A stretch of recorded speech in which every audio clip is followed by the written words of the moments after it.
Beefheart's search for creative freedom was provoked by circumstances relating to the Magic Band's second album, of which he'd lost control.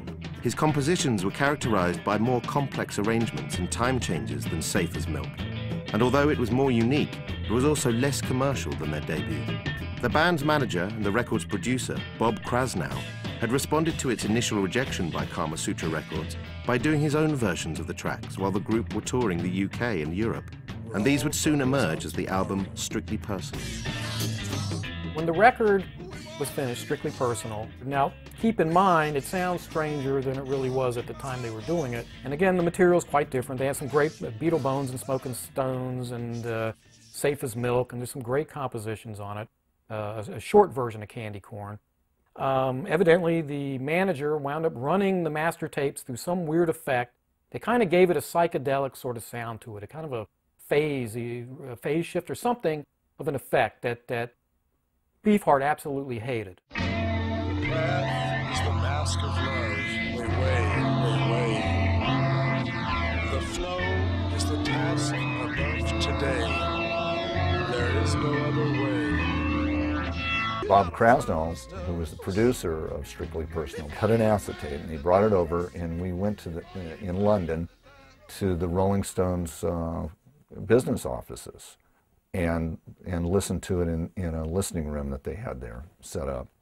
And when Don heard the phasing and all the edits and the way it had been put together, he just really was angry. He was very angry. As a matter of fact, he was so angry that when we left the offices and were at the elevator, I noticed that nobody had bothered to get the acetate. And I said, "You don't have the acetate." And he says, "How could you forget that, man?" So I had to go back to the office and get it. Anyway, he was very upset by that, and that's what really prompted him to contact Zappa. Despite threats from Kama Sutra Records to sue the Magic Band for millions, with the expert help of Herb Cohen, they were successfully extricated from their previous contract and signed to Bizarre Records. Yet where Beefheart undoubtedly benefited from this new deal, which offered him the freedom to create whatever work he liked, the other band members were not so fortunate. The signing was a signing between Captain Beefheart and Straight Records. I don't think, I know we didn't sign any contracts, we never saw any, and it was the first time that this had happened. And so I thought, well, this is kind of interesting because it's more like Don is the artist and we're a backup band at this point. And I think that's the way Frank thought of the Mothers also. So he probably took Don aside and said, "Look, you know, you don't want to drag these guys, and, you know, you're the guy. So you take most of the money and you sign the contract, and we'll leave it at that." I have a feeling that that was going on behind closed doors. With a true musical unit now on the label, rather than eccentrics that needed development, the first recording sessions were quickly arranged. Yet there were conflicts within the Magic Band itself.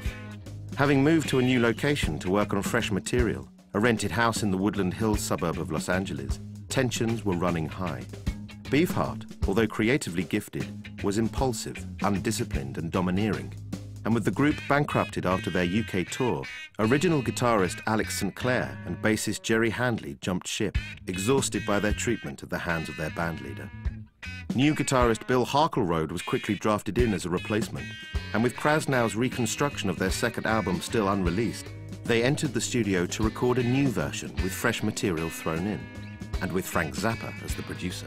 They originally went into the Sunset Sound Studios. The idea was to re-record the Strictly Personal record. That was the idea, and they actually did a version of Candy Corn, which to this day has never surfaced. But they did do two songs that did wind up on the Trout Mask Replica album, and Frank produced them. One was Moonlight in Vermont, and the other one was Veterans Day Poppy. I was pretty paralyzed with fear, you know, your first session.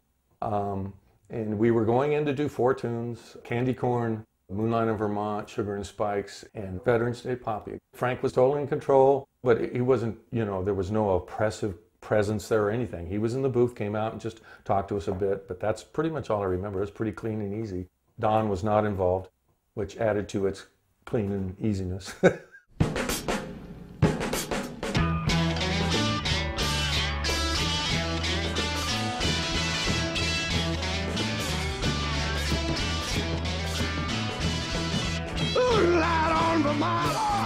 Frank was pretty involved at Sunset. I remember him coming out and we were playing through these acoustic amps which are searingly edgy. I mean, they're just, you know, they're brittle. It's not a warm sound at all. And he came out and he just turned up all the dials to 10 on Bill's amp, which gave him this really screechy, screamy, you know, sort of bottleneck sound. And I'm going, good God, you know. I'd never heard it like that before. And it really did change the whole approach that we had taken to the song. It made it like a totally different, it gave it completely different character. Yet despite the new energy that was brought to the recordings through Zappa's involvement, the project was short-lived. Ex-manager and producer Bob Krasnow's version of their second album, Strictly Personal, was released without the band's consent in the autumn of 1968. The album came out very shortly after that, which was supposedly a bootleg or had been stolen or whatever the deal was with that, but the album came out. So that very quickly changed it to where, oh, well, I guess we're not doing that. And so then it became Frank coming by more often to the house and the evolution into the Trout Mask time. With Beefheart and the Magic Band forced to go back to the drawing board, Zappa himself was still on the lookout for new acts to sign.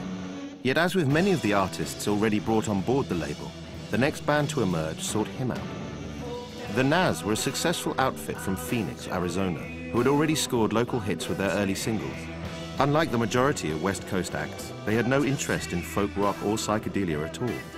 Their touchstones were the British pioneers, the Beatles, the Yardbirds, the Who and Pink Floyd.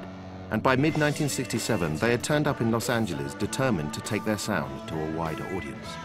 We got a couple of hits on the radio and became a southwestern regional garage band and became a big fish in a little pond. Decided we better go to LA and as soon as we went to LA, we saw all the stars on the streets and we wanted to become one of those. So we migrated to LA and starved with thousands of other bands who couldn't even get an audition, let alone a gig. But we managed to do fairly well. When I joined the band, they were the house band at the Cheetah Club that was on the Santa Monica Pier in Santa Monica. We already had a built-in gig, and we did other things. We played other shows, other concerts. But when we really ran low on money, we'd go back to Phoenix, because we could almost name our price in Phoenix. So we'd go back there and go back to California when we really had to make some money to help pay the bills and expenses and all that sort of thing. But we were still the Nazz and we had gone back to Phoenix at the beginning of 1968. We were still called the Nazz. And when we went back to Topanga Canyon in 1968, we had to change our name of the band because there was Todd Rundgren's Nazz in Philadelphia had signed a deal with a record label. So the unwritten law of rock and roll is, somebody else gets a deal, they sign the name first. That Rundgren's group took the name The Nazz was a blessing in disguise. The band weren't significantly known on the LA scene for a name change to be detrimental, and the new moniker that they arrived at developed into a defining concept for the entire act itself. Alice Cooper was born, at first signifying the band, and shortly afterwards lead singer Vincent Furnier himself. And slowly they would transform into an outrageous blend of horror and rock. The newly named outfit were becoming an infamous fixture on the LA live circuit, and auditioned for many labels, yet were struggling to find a record company brave enough to sign them. It was one of the GTOs, Miss Christine, who in the end provided the vital connection that got the band noticed by Zappa. We did stand out in a crowd. Even in LA, which is a pretty crazy place to say the least, we could still get attention. And so just through our friends, through word of mouth, whatever, Alice had met Miss Christine. They kind of hit it off. And so she had come to and the GTOs had come to one or two of our shows. She was the babysitter for Frank Zappa and Baby Moon Unit at the time. So she had a great in with Frank. And she told him all about our band. We would hike up the hill, Alice and I, and go over to visit Miss Christine, who was Moon Unit's babysitter. And so the three of us would watch Moon Unit crawl around the floor while Alice and I tried to talk Miss Christine into getting Frank to come and hear our band play, which she nearly did 2 or 3 times, and then it would fall through at the last minute. As a matter of fact, one time Frank even showed up, but he had to leave before we played. So this time, Miss Christine made the mistake of saying that Frank was going to be home late that night, and so we said, okay, we're coming over tomorrow. And she said, oh no, Frank doesn't like people to come over to the house. And so we talked her into agreeing that 9 o'clock we would come over, but she would talk to Frank and then let us know if it wasn't okay. Well, by the time we walked all the way back to Topanga Canyon, Alice had turned 9 p.m. into 9 a.m. So we showed up at 9 o'clock in the morning, knocked on the door. Miss Christine opened the door in total shock, and we barged our way in with all of our equipment and everything and set up outside of Frank's bedroom. About a couple of songs in, the door opened, and all we saw is Frank's hand come out, motion us to stop. And then when we stopped, he stuck his head out and said, let me have some coffee and then I'll listen. And so we played 6 songs, well, probably not 6. We did a couple of songs for him, and then he stopped us and said, I like it. Convinced of the band's potential, Zappa arranged to watch Alice Cooper perform a live gig. And although during this show the majority of the audience walked out in anger, this kind of crowd reaction fitted exactly into his wider vision for the artists on Bizarre. Like the Magic Band and Wildman Fisher, this wasn't an act that could be passively consumed. And although less extreme and more melodic than their label mates, Alice Cooper was certainly unique. I think it was different. And when he had Bizarre Records and Straight Records, he was looking for acts that were certainly not the mainstream. He was an artist. And I think it took an artist to see what we had to offer.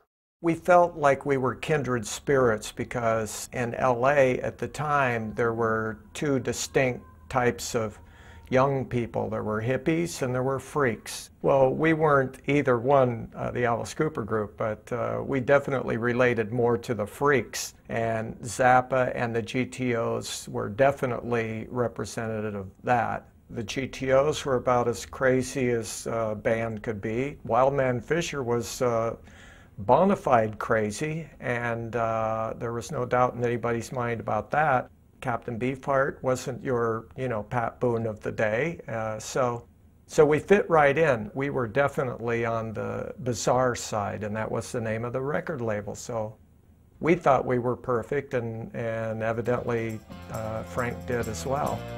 With Alice Cooper now signed to the label, Zappa even road-tested the band by having them open for the Mothers of Invention at the Whiskey A Go-Go, which immediately raised their profile on the LA circuit. And it was while the Mothers were touring in the fall of 1968 that Zappa discovered another young act who would be his final signing of the year, Easy Chair. Easy Chair came out of a group called Blues Interchange in 1967. I grew up with this guy, David Lons, who's now a world-famous pianist. And he recruited me and Joe McIntyre into the Blues Interchange, and we played at The Happening, downtown Seattle, a leftover from the World's Fair. Probably late 1967. And then in 68, we fired Dave because he couldn't play the blues, as if we could, at 18 years old or 17, whatever. And then we formed the Easy Chair Band. We had held our own and opened for the Yardbirds and Cream, and were offered to go on Tetragrammaton by a psychedelic comedian. And we never heard of the label Tetragrammaton, so we declined, and then found out later by going to a record store and going, whoa, Deep Purple, Bill Cosby, Beverly Hills. Oh no, we screwed up. So we said the next person who showed any mild interest, we had to go for it, and that happened to be Frank Zappa.